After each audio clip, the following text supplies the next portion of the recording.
এটা কাটমারচর গ্রাম।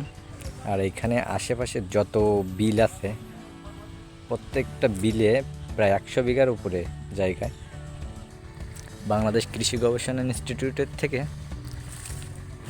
সরিষা রোপণ করা হয়েছে।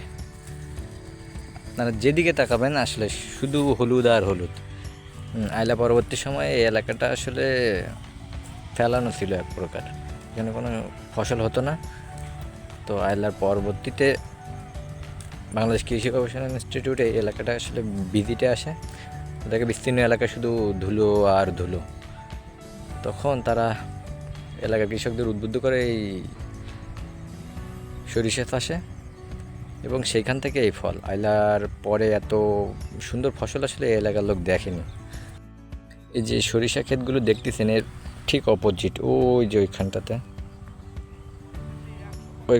ওই যে দেখা যাচ্ছে ওইটা হচ্ছে অবদা, ওর ওপাশে নদী, নদীতে নোনা পানি।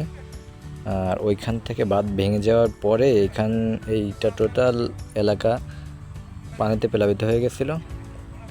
সুতরাং তখন কিন্তু এটা একেবারে পড়তেছিল।